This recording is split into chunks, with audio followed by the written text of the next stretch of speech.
If anyone says that there is something like a good time or a bad time or a catastrophic time, then the examples from the Himalayas are seen to be believed. Right since last 10 years or so, and more so since February 2021, Himalayas have been seeing some catastrophic changes in its overall geography, geoecology, as well as the way the landscape is being shaped. All of these things have got itself aggravated much more since Uttarkashi incident in 2013, when the disaster that struck the Himalayas that was unimaginable from any angle, from any point of view. Of late, in the last 2 or 3 months or so, Himalayas have been ravaged by a series of landslides, and we have been using Himalayas as a tool for so-called development, the Western style of development, whose main plank is construct some buildings, construct some households, construct hotels, construct roads, construct hydropower plants, keep on constructing, sending ecology for a complete six, completely unmindful of the fact that better ecology is better economics. And people are paying in that place. The policies are being made in New Delhi, but then the people are paying the price for the apathy of all of those people who are making policies without having any type of ground reality about what is Himalayas, how emotional they are, how sentimental they are, and how beautiful they are. You can go to take a look at some of the pictures, and they are testimony to the fact as to what is happening in the Himalayas. This is going to be one of those pictures of a landslide that struck the Himalayas only recently, very, very recently. And you can see the scale of the catastrophe and the scale of the landslide that is going to be taking place in the Himalayas. Although it's a different matter that almost every event taking place in the Himalayas is going to be given an umbrella word that is called as a landslide, although all of them may not be a landslide at all.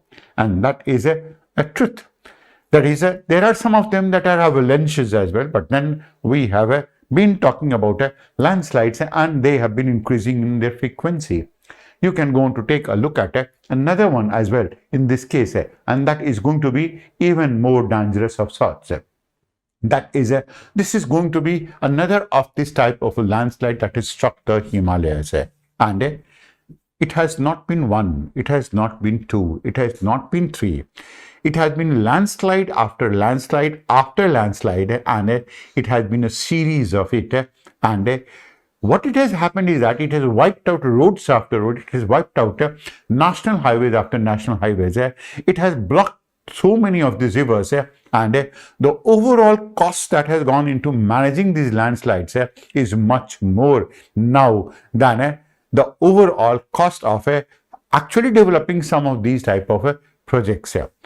Now, if you're going to take a look at it, and you do not go on to get disturbed, you do not go on to get distraught, you do not go on to actually go on to weep for the Himalayas, then there is something fundamentally wrong with you. And the way that you're going to think about nature, the way that you're going to think about the nature-human interaction, and the way that you're going to think about Himalayas as well.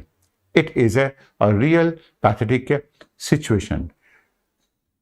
So, there has been a series of such type of landslides that has started taking place, particularly more so after the onset of the monsoons.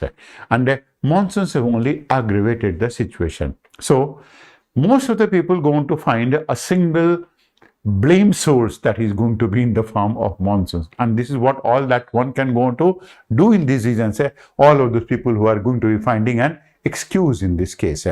However, what people going to lose sight of the fact that landslides are a generic term. They are going to be a generic word that has been given for a variety of type of catastrophes that are likely to take place in the entire of the hill slope. So you can go to take a look at it. One of them is going to be what we're going to be calling it as a flow. This is the flow, this is a slope, and then most of these slopes go on to get soaked with water, and then they start going to flowing. Then there is another one that is going to be called as a slide. That is, the whole of the surface slides over a saturated mass. And then what you're going to find another slide, rotational slide. And then sometimes the rocks do go on to fall. That means they do go to topple from the top. And when they do go on to topple, of course, they're going to bring about a lot of changes. People understand it, and of course, that's not in news right now. But then Khuni Nala along NH1 is going to be one such type of a place where such type of a toppling has been a common phenomena of sorts in this case. You will go on to imagine another of this picture that will go on to give you a much better idea. That is, the events that are affecting the Himalayas, one go on to be in the form of what we call it as an earth flow. This is going to be an example and picture of an earth flow, and a good amount of the surface goes on to get soaked with water, and then that goes on to slide down, leading to formation of a scarp.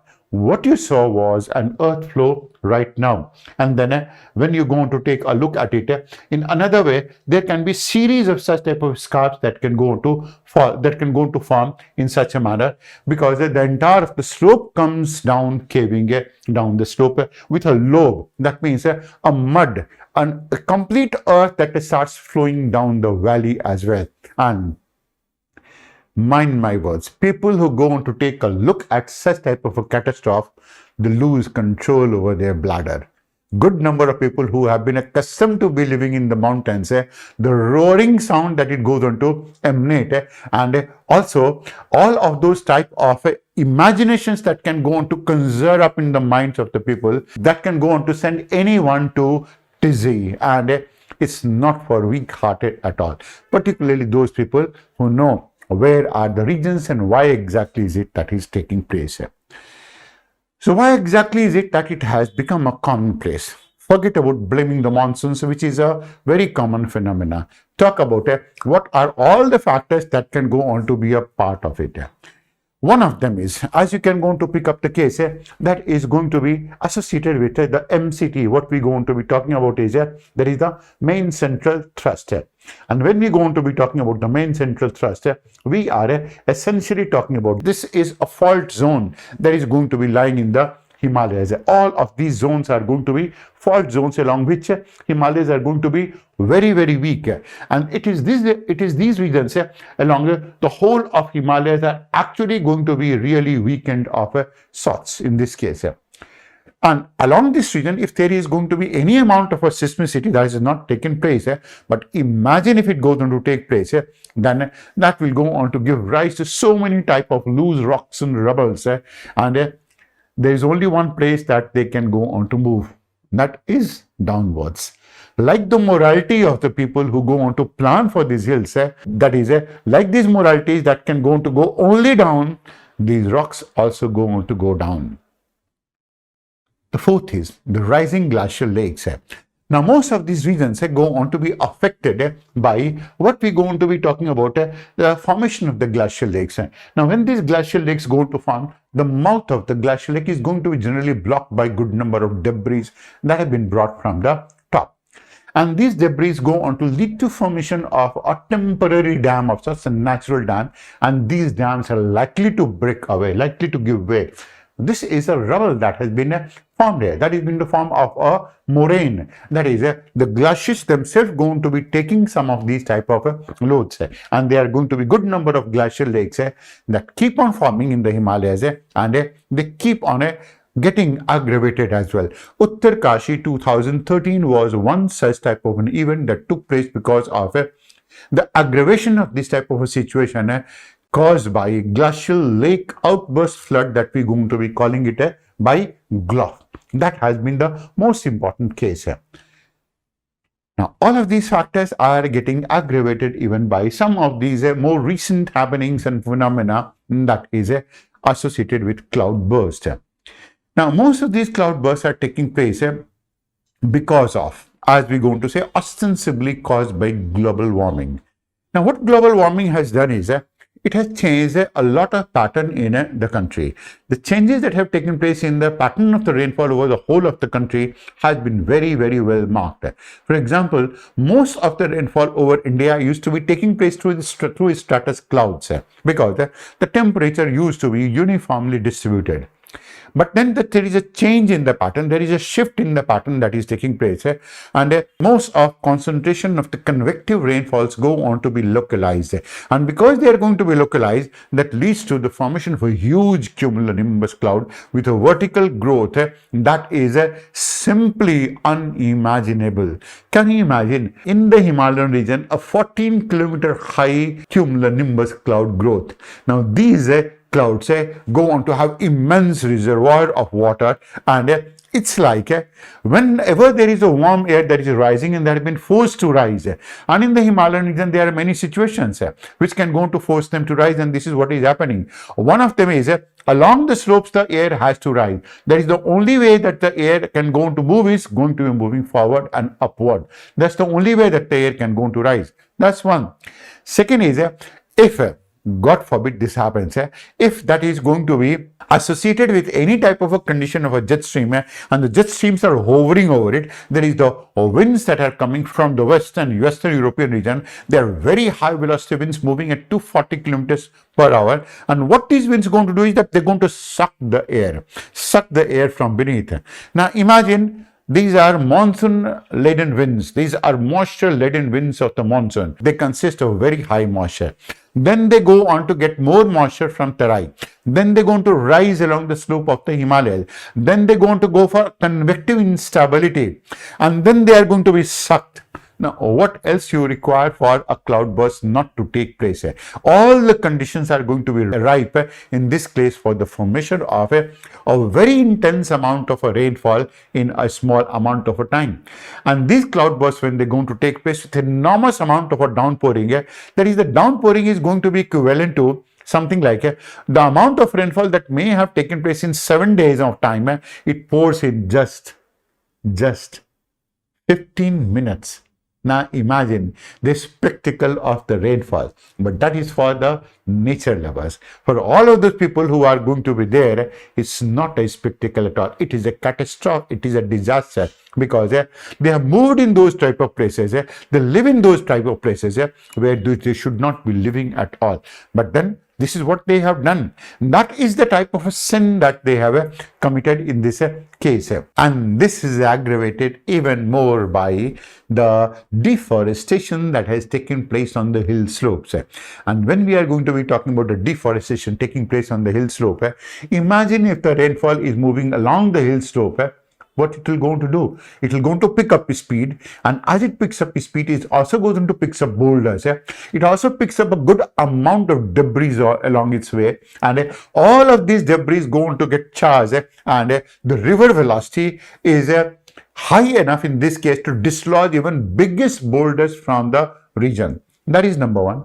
And second is, if you remove the forest cover out of this place, then a removal of this forest cover will go on to mean that the water goes on to get soaked up along the hill slopes, where you have constructed some of these type of roads, and when these soaked up hill slopes go on to give way, cave, and go on to keep on coming down the slope like the morality of the people forming policies in Delhi, sitting in air-conditioned rooms, then the only thing that can happen is a catastrophic flood.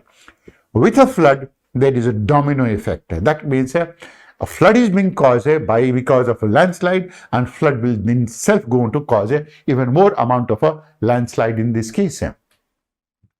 So, it will keep on happening, and we have still not learnt lessons.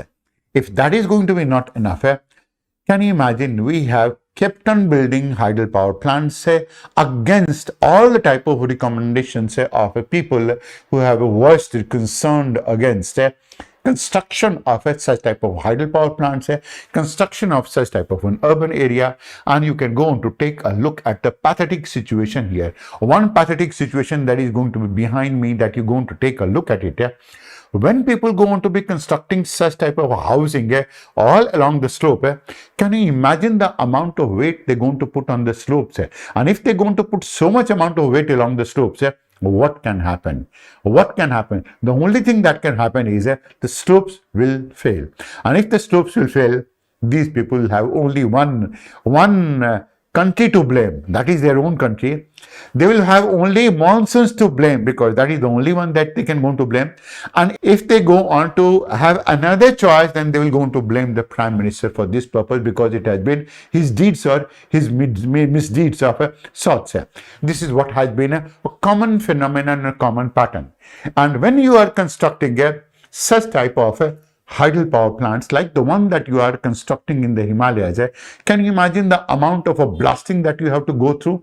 Can you imagine the amount of a blasting that you have to take place? And all of this blasting is responsible for enlarging all the cracks that are already there in the faults of the Himalayas. Such type of dynamite blasting always goes on to aggravate the situation in this region. Such type of dynamite blasting goes on to weaken the rocks in that place, weakens all of those type of joints, and such type of blasting always goes on to enlarge all of those type of small holes that are in the Himalayas, and that is of course a natural part, and this is what you are doing. You are doing it for the purpose of constructing a hydropower plant whose future is still uncertain because maybe it's a matter of time, and it's a matter of time. And I repeat it third time. This video will be on record. Some of these hydropower plants will go on to collapse in the future. There is nothing that can go on to stop it from not collapsing because nothing is made in this world to stop the fury of nature. With all of these things, there is no way that we can go to prevent this, or we have been able to prevent it. The most recent happenings have been that of the role of the humans, and these roles of the humans can go on to be in many forms. One of them is they're insatiable. That means they are not at all satisfied by any amount of a growth that has taken place, and insatiable growth oriented strategies.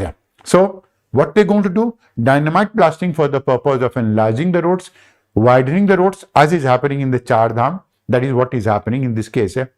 Then dynamite blasting for the purpose of the run of the river project, because when you are constructing a hydropower plant, you have to divert the flow of the water so that the water goes on to flow in a different direction when the dam is being constructed. And ultimately you're going to allow the river to take the course. Run of the river project is what we're going to be talking about in this case. So humans have not been very careful in this case. And whenever you're going to be constructing a road, don't you imagine that when you're going to construct a road, you're going to steepen the slope, because there is a mountain that is following a natural slope. And when you're going to construct the road, you're going to abruptly steepen it. You destabilize it. And when you destabilize it, and when the road caves in, why to blame to monsoon? Why to blame nature for that purpose that speaks and that defines your own character rather than that of the monsoons? Monsoons are not going to be affected because of your blame. They will keep on taking place the way it is going to be taking place because this is what you have wanted. You are doing more and more amount of an agriculture. You are opening more and more of these type of resorts in this place. Now, all of those places where trees used to be binding the soil together, when you have demolished those trees and converted into a monoculture plantation, there is nothing more that you can go to expect. All of these regions are going to become much more prone, although they're going to look green, but they're much more prone to such type of ravages than what they have been before. And if that is not enough, then you have some of the people from bureaucracy who are going to be making policies and who are doing some type of work in this region. Can you imagine in 2013, what the bureaucrats did in this place was they were responsible for changing a lot of things. For example, one of this was a vegetation change. And what was the type of a vegetation change? They removed the oak trees and instead planted pine. They thought the tree is a tree, whether it is going to be oak or pine, it doesn't going to matter. But then that is the matter. That is the real matter. And what's the matter? Oak is able to bind the soil together. Pine goes on to leave a lot of foliage on the surface, and oak is able to bind the soil together. Oak doesn't going to look like that it has a lot of leaf fall. Pine goes on to vested with a lot of leaf fall, which is not associated with oak. And the bureaucracy thought that it looks to be much more vegetative and let's change it. And the change was, you now know that. Now, what was the reason for that? Of course, they weren't going to take a blame because they are protected by Article 311 and 312. They cannot be easily dismissed. But anyone who had been there, it was by and large 90% fault was of the people, of the administration in that region, and monsoons were not to be blamed in this case. Of course, we are raising the temperature. There is no doubt that we are raising the temperature, and the temperature is rising more and more of sorts in this case. With a rise in temperature, what exactly is happening? A rise in temperature is allowing the convection to become much more intense, and because of this convection, the cumulonimbus clouds are becoming much more stronger, much more intense, and their ability to have a very intense downpour is also increasing in this case. So, cloudburst is going to be the natural product of it. Glaciers are losing their mass because when there is a temperature increase, what exactly is happening is that a good amount of glaciers are losing their ice through ablation. That means they're going to get vaporized and they're becoming thinner and thinner. When the glaciers are going to be thicker, that speaks of the health of the glacier. When they're thinner, they are likely to snap. As they snapped in 2021 February, they snapped, and it is this snapping that allows a good number of glaciers to fall down the slope, and along their way they have picked up a lot of stones, boulders, and filled up the valleys, and then there is a domino effect in this case. Our colonial mindset is no less to blame because we do go on to think that is everything that the West has done is what has been the best. And that is because we are mentally sick. We are not mentally sound at all. There have been ingenious methods of managing the hills, and people have been managing it. But because the first prime minister of the country was colonial minded, he inserted into the minds of the people, his sons, daughters, offsprings, all of them who had been in India for last 70 years of time. They inserted that you are inferior, and you must go on to follow the West. In trying to follow the West, what we did was we shunned the traditional wisdom. Can you imagine the traditional wisdom, how ingenious it was? It was not that Sikkim was not going to be affected by earthquake, but not a single house used to fall in Sikkim. Not a single landslide related death used to be taking place in the Himalayan region. People used to live in that region before also. But why exactly it never took place? Because they were managing it with the help of a lot of local wisdom. Agreed that the population increase has taken place, but it's not the fault of the Himalayas. Why is it that you choose Himalayas to live in that place when you know that this is a region that is going to be affected by landslides? Is it ethical? Is it ethical that you go on to tease and torment the Himalayas? Is it ethical that you go on to devastate the Himalayas? Is it ethical that you allow this destruction to take place and then you still go on to blame the monsoons? Is it ethical that you keep on increasing the population and occupy those regions that you shouldn't be occupying? No, it's not. But why is it that you do so? You do so because you don't have anything to lose. There is only one thing to lose. After all, we have only one Himalayas. To have more such discussions and analysis, subscribe to our channel and hit the bell icon for notifications on our upcoming videos.